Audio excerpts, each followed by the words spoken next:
بسم اللہ الرحمن الرحیم۔ تمام تعریفیں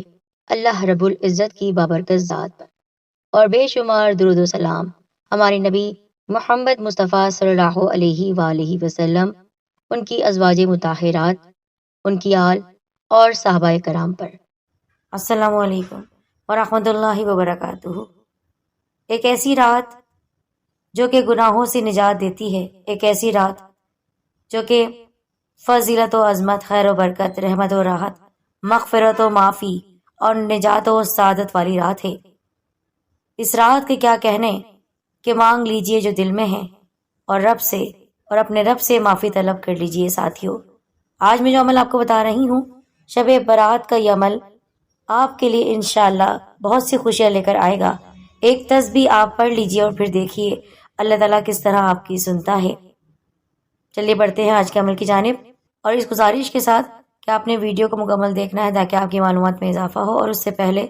سبسکرائب کر دیں ہمارے چینل سید دین کارنر کو، اور بیل آئیکن کو اس کے ساتھ دبائیے۔ جس طرح احادیث مبارکہ میں ہے کہ شعبان ہمارے نبی صلی اللہ علیہ وآلہ وسلم کا مہینہ ہے، درود و سلام کی کثرت ہمیں اس مہینے میں کرنی ہے، اور 15 شعبان المعظم صبح روزہ رکھیں، دوسرے دن روزہ رکھیں۔ یہ ہمارے نبی صلی اللہ علیہ وآلہ وسلم کا فرمان ہے۔ اللہ تعالیٰ سے مغفرت مانگیں، توبہ کریں، دلوں کو صاف کر لیں، رنجشوں کو آپ مٹا دیں۔ اگر کسی کی طرف سے دل کڑوا ہے تو کڑواہٹ کو دور کر دیں، اللہ تعالیٰ کے حوالے کر دیں خود کو، شر سے نجات پانے کی دعائیں مانگیں، اور خاص طور پر رزق کی تنگی اگر آپ کے گھر میں ہے تو اس کے لیے بھی گڑ گڑا کر اللہ کے حضور آپ دعا کریں تاکہ تنگی رزق دور ہو، کیونکہ تنگی رزق کی شکایت پر ایک بار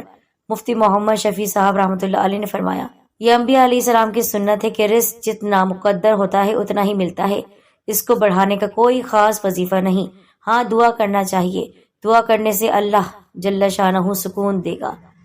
اما عائشہ صدیقہ رضی اللہ تعالیٰ عنہا رزق کی زیادتی کے لیے یہ دعا مانگا کرتی تھی، اللہم اجعل اوسع رزقک علی عند کبر سنی وانقطاع عمری،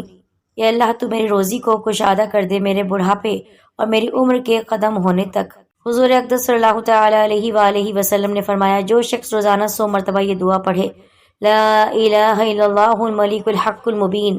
تو یہ کلمات اس کے لیے فقر و فاقہ سے حفاظت کا ذریعہ ہوں گے، اور قبر کی وحشت و تنہائی میں انسیت کا باعث ہوں گے، اور ان کلمات کی برکت سے پڑھنے والا غنا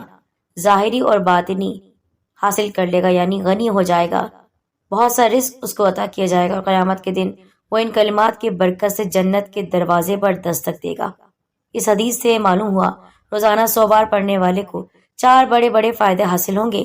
ان میں سے ہر فائدہ ایسا ہے جس کا ہر شخص محتاج ہے، لہٰذا ہر شخص کو ہر روز اس کی ایک تسبیح پڑھ لینی چاہیے۔ وہ فوائد یہ ہیں: فقر و فاقہ اور معاشی تنگی دور ہونا، قبر کی وحشت دور ہو کر راحت اور انسیت حاصل ہونا، غنا ظاہری اور باطنی نصیب ہونا یعنی غنی ہو جانا، چاہے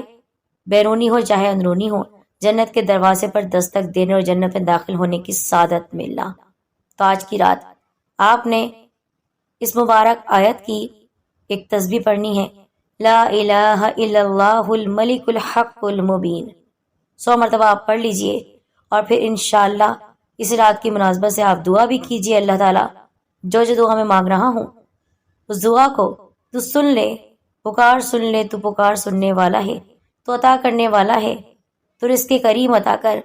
کہ وہ رزق کہ جس کو پا کر کبھی محتاج نہ ہو ہم، کبھی کسی کے سامنے ہمیں ہاتھ نہ پھیلانا پڑے۔ اس کے علاوہ جو بھی دعا مانگنا ہے مانگیے، اس عمل کی اجازت عام ہے۔ کمنٹ باکس میں اپنا نام لکھ کر آپ ہم سے اپنی رائے ضرور شیئر کیجیے، دعا میں یاد رکھیے۔